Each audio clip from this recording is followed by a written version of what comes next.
Welcome to the Valley Today, a public service presentation of KAIL-TV. Our journeys take us to China Alley in Hanford, where many Chinese labored for the railroad and remained to do farm work. They purchased land and built houses and shops in an area that became Hanford's Chinatown. China Alley and the Taoist Temple, up next on the Valley Today. Well, thanks for joining us. We're here with Camille Wing at downtown Hanford, the oldest part of Hanford. And we're at China Alley here. Right. And how old is China Alley? Well, we figure some of these buildings were built in the 1880s Wow. and 1890s. In fact, they're all what's standing is So 130 years old. Right. Yeah. And probably the most famous place here was Imperial Dynasty. In the later years, yes. In the later Yes, years, yeah. yes. And a lot of people like to come here and Right. get a great Chinese meal. Actually, it wasn't a Chinese restaurant. It wasn't They a served continental cuisine, Oh, okay. owned by Chinese cooks, Yeah. and Chinese decor, but it was continental cuisine. And this closed, what, 4 years ago or so? Yes, they're Yeah. both. Well, tell us a little bit about China Alley. Well, China Alley was created by the Chinese who came here early on in the 1970s, or 1870s rather.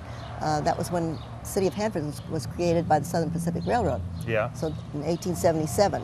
So the Chinese were here building the railroad, and we think that when they completed the line, a lot of them stayed here, and those early pioneers had money and they bought property. This whole alley was owned by Chinese and still has been owned by Chinese until just recently. And they put in a little city within a city. They had Right. everything they needed here, grocery stores and laundries and barbershops, everything they needed. And really, the Chinese were kind of under their own because they were kind of outcasts from the white society Right. that came in and developed California. But the Chinese really did build California. They came in and they You could came say into so. all these towns, and they're the ones that really started these communities. Pretty much so, I would say. Yeah. And this Chinatown is probably one of the last of the whole Chinatowns that it's left, because we have a whole street that's still remaining. Right. So many of the communities where the Chinese settled, there's one building, a temple or an herb store or something, but we have a whole street, and we're so happy to But have it. but all the businesses are closed now, right? Most of them, there's a few that are still operating across the street, not the originals, but Right. the But buildings are they occupied. still operated by Chinese? No, not necessarily. Okay, I got you. So anyway, as I said, this was a sort of a city within a city. They had all the needs, all the things that they needed right Yeah. here. And so the population was pretty large. We've been told that a certain time period, probably in the 1920s or 30s, this was one of the third largest Chinese outside of San Francisco and Los So Angeles. how large was the Chinese population here? Well, I don't know. I've been trying to do some research on it because I can't find anything with actual numbers. But we've heard 600, 800 people. I don't know for sure, but I'm working on it. And would they come and settle in the area and stay, or would they A lot be of them transitory? did. I think most of them early Yeah. meant to go back to China. They were going to make their fortunes and go back home and Sure. live well. Because there was better money here than there was back Yes. in their Well, it was homeland. the gold that attracted them to begin with. Sure. And then, of course, they worked on the railroad, so many of them. And they didn't all make it back home, so many of them stayed here until they were seniors. Do they have an idea of how many Chinese came into California during the gold rush? No, actually, I don't know that. That's a time period earlier than I studied. Sure. Because we're so much later than the gold Right, rush because here. this really started in the 1880s, so Right. about 25 years off of when the gold rush hit. Right. Yeah. So a lot of these people, when they came to settle here, they probably came from the bigger cities and came to settle here. And so once they came here and they got settled, what was some of the occupations that these Chinese people were doing here? Well, Chinatown was known for its good Chinese restaurants, and they had two Chinese grocery stores, which of course catered to the Chinese, but they also had herbalists. There were many herb doctors here. They were quite successful. In those early days, the Western medicine wasn't that wonderful, and so people Right. were trying everything, just as we're doing today. Yeah. As a And- matter of fact, there's a lot of new doctors that are going back to the This is the true. herbal therapies. Right. And they also, one of the biggest industries in Chinatown was gambling. So we had many gambling houses where you could go and mark lottery tickets, and so people were always coming down to Chinatown to play the lottery. People other than Chinese, Oh yes, the white oh, yeah. people, and maybe Everybody. Mexicans. And, Right. Oh sure, Wow. everybody. People would come in from the ranches at the end of the day and come and go mark lottery tickets. Sure. And they didn't have one drawing a week or so, like as we do. They had each company, and there were many companies, they would have one drawing in the daytime, one drawing in the evening. Yeah. So people were here coming and going all the time. So there was a lot of hustle and bustle yes, here. Yes.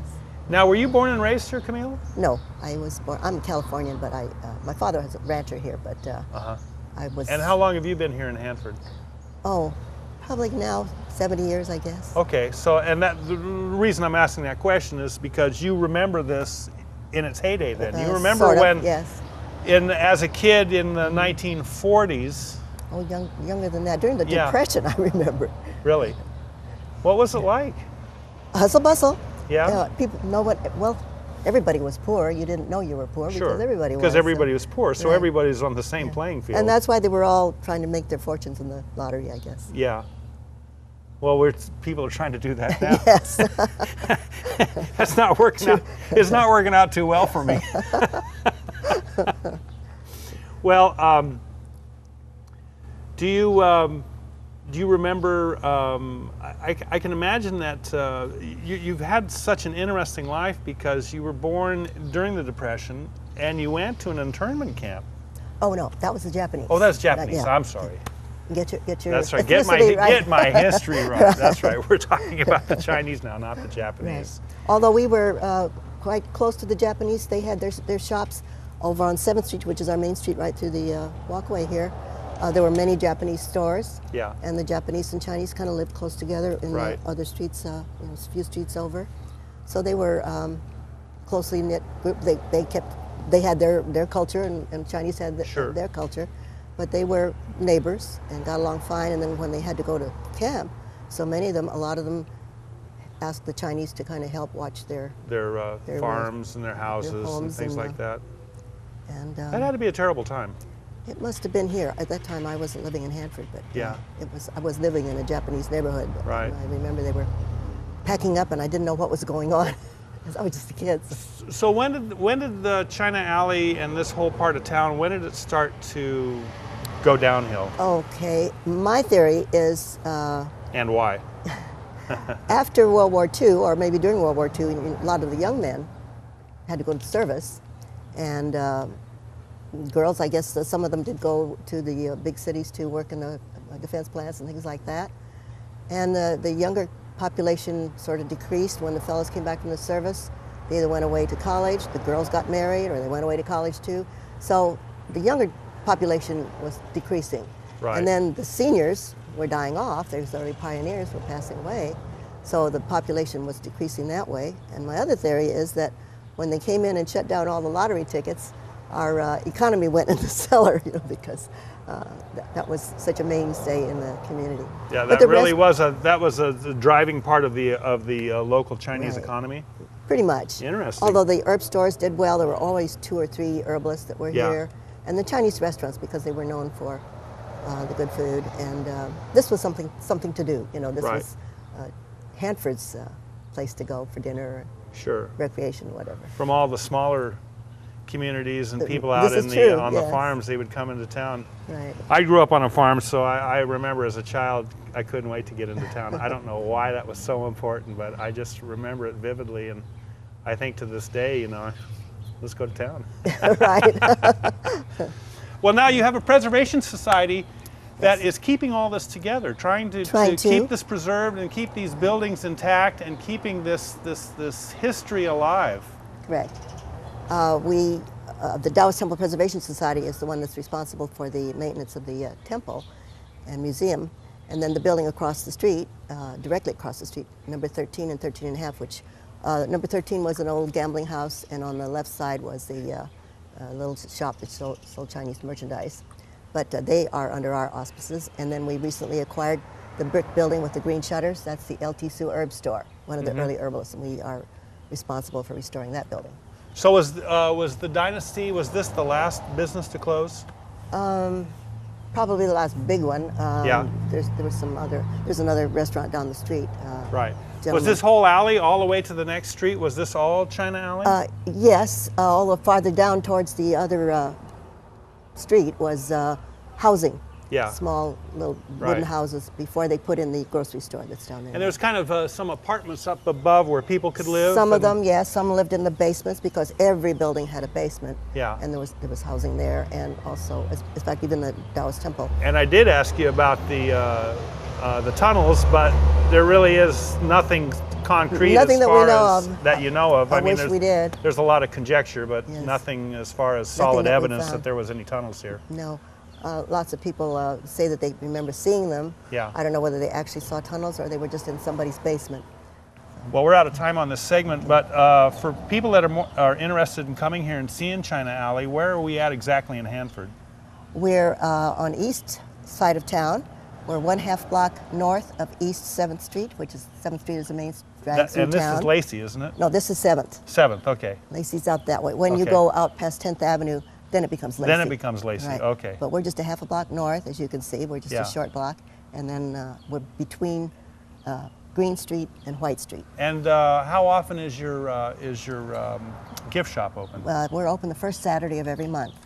So not also- very often, just no, once a not month. very often. We're all volunteers. Yeah. That's the And problem. what's the phone number for people to call if they want to leave a message and come see this place? Okay, it's 559-582-4508. Well, welcome back. We are now in the Taoist Temple upstairs, China Alley, and we are with Martha Bentley. That's right. Yeah, and thanks glad for to- putting this deal together so quickly Well, for us. thank you. Because We're it's only glad been to- a couple of days, and We're glad to have you here today Yeah. and show off our temple. there are not too many of these left, are there? I don't believe so. I think there are 2 or 3 others in California, but I don't think any of them are used for their original purpose at this time. And so what does this harken back to? The late This goes 19th back century? to in the 1880s, 1870s. Many Chinese came through the area probably to lay the tracks for the Central Pacific Railroad Right. that came through here in 1877. And that's why every small town has got a Chinatown. every small town has a Chinatown. Greeley, Dinuba. Especially if a railroad went through. If a railroad If a went railroad through, went then they through. have a Chinatown. Right. Wow. And they had not filled their pockets with gold and gone back to China, as many of them had hoped to do. They Yeah. didn't have the money to do that, so they looked around to see what they should do. And when they came through this area, they thought it looked like it showed promise for farming. Yeah. So many of them stayed in this area to work on the farms. And this building, as I believe Camille told you, was built mainly to house them. This floor was provided as a place for their worship. Right.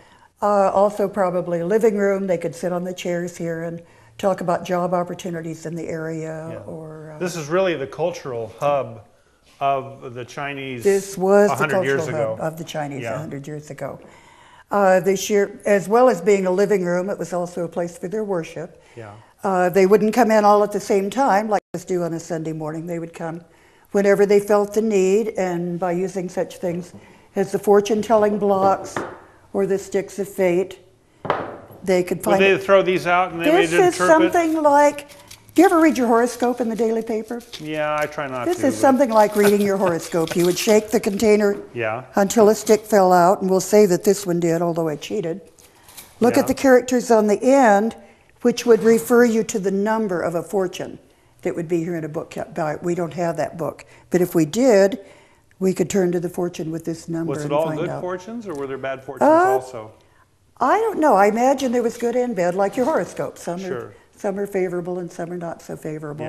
Yeah. We don't have that book, but we do have a Chinese farmer's almanac called a Tung Sing, and that would tell, I've been told, about the same things our farmer's almanacs do, when there's going to be a high tide in Pismo or a full moon, good time to plant your corn or whatever.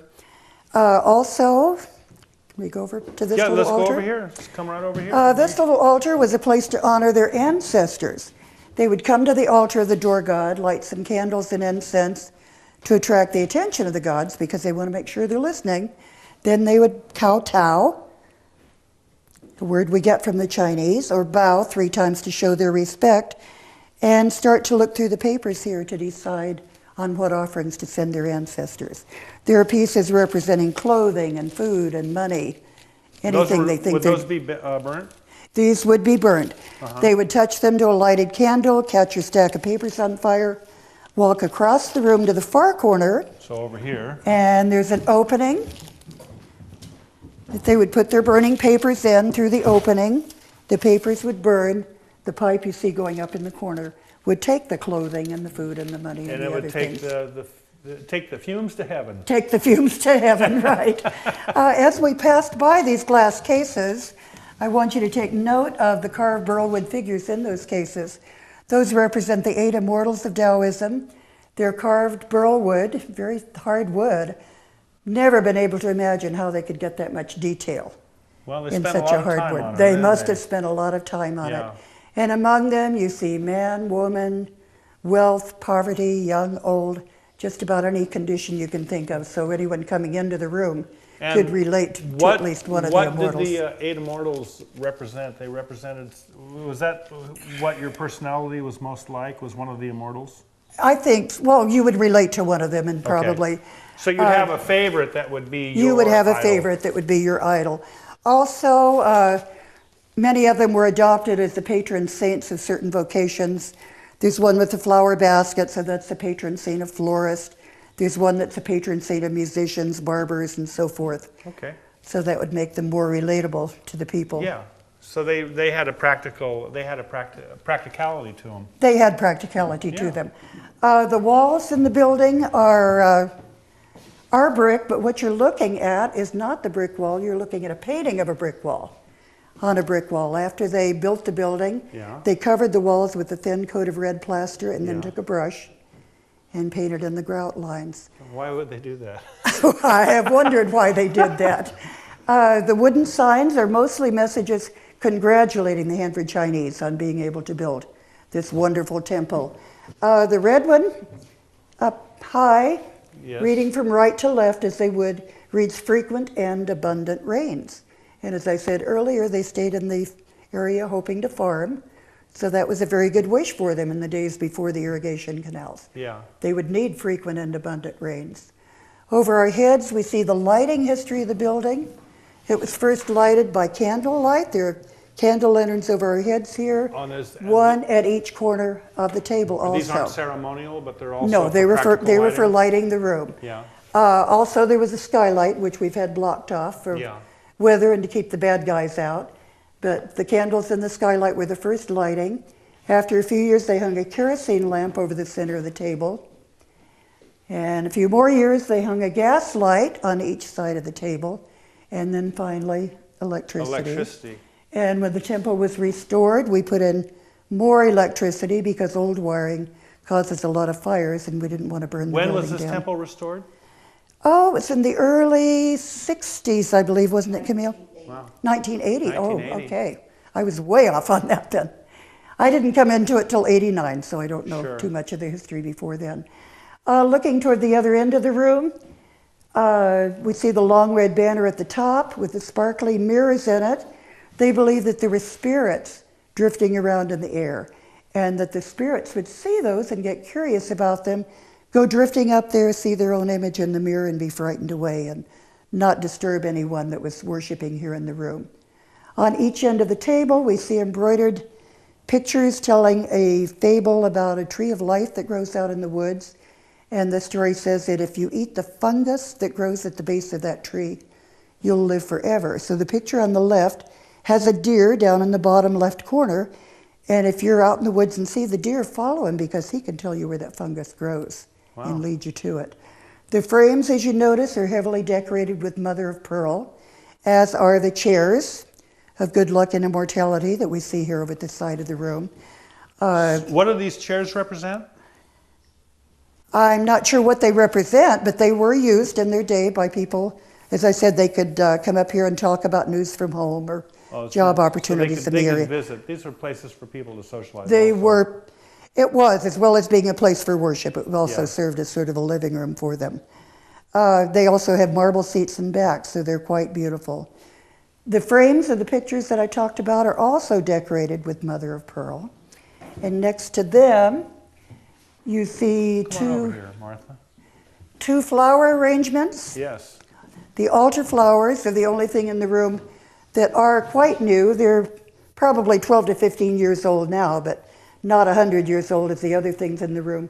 And if you look closely, you will see 4 little figures in each one. So those, again, are the 8 immortals. Several places in the room, you see containers of sand, their worship involved a lot of burning incense and candles. So these are just So simply... this place was had a very aromatic because of all the incense. I would imagine with all the incense that was being burned. And do you still use this as, does anyone come up here and use this ceremonially? I have seen it used as a ceremonial place one time. I was giving a tour during our Moon Festival, and a little lady came up the stairs with a little paper bag, and while we were doing our tour, she was going around lighting candles and bowing, and much more interesting than anything I had to say, so we stopped and watched her. Yeah. But she was, I believe, Hmong, and probably a very similar setting as to where she was accustomed to worshiping. So really not much of the ceremonies anymore here. No, This it's is just a museum now. It's a museum now. If we go into the back room, you'll see a room that was used for a while Come on, Charles. as a schoolroom. Now this was a learning center, wasn't it? For a few years it was.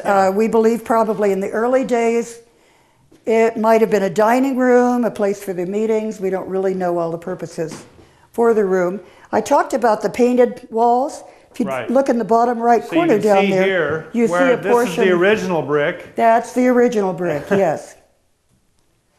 That's interesting. There on the table you see some musical instruments, gongs and cymbals and drums, and we actually have pictures of early day Chinese in some of the parades using probably those same instruments. The dolls in the case over here were found in the building. We don't really know too much about them. We thought probably it was an emperor and his empress, but we've been unable to prove that. There are some interesting things about them. One is the size of her feet. She has the very tiny lotus feet that the women in China... I heard a very disturbing story about the Chinese women, is that they would crush their feet when they were young. Yes, they broke to make them small, and then they would ball them up, and then they would grow deformed that way. Right, they actually broke the arch and broke the toes. That's so terrible. The ideal was a foot 3 or 4 inches long. Yeah. And he really? So a person that might have an 8-inch foot has now got a 4-inch Right, because the arch is broken, so it folds over this way, and then the toes are under. Very painful, very painful for the person. He has a queue, a long braid. Yeah. He shaved around the edges, but the center was allowed to grow, and it's been braided into a long braid. And his actually hangs below the seat of the chair that he's sitting on. So his whole life he's been growing that piece of hair. Very probably. And they were forced to wear that until 1912. Then they no longer had to wear the queue, and the foot binding was outlawed. I got to tell you, this is a fascinating piece of local history here in Hanford. We think so. You know, and I'm accustomed to growing up with you know, small Chinatowns in other town, you know, like Reedley and Dinuba, but you know, really you haven't seen anything as cohesive as you have here. We're very proud that this has existed and still exists, and we've been able to do. And so what for we can people that do. are interested in coming, and I got a little hair here, I'm going to take that right. Oh, okay. People that are interested in coming and seeing this, how can they get a hold of you? The temple has a phone number. I'm not sure what it is right now, but I believe it's in the phone book. What is it, Camille? 559. Yeah. 559 582 4508. 582-4508. You've got a better memory than I have. Yeah. So we invite you to call that number and make an appointment with Camille to come and see us. We'd love to have you. Yeah, it's just fascinating.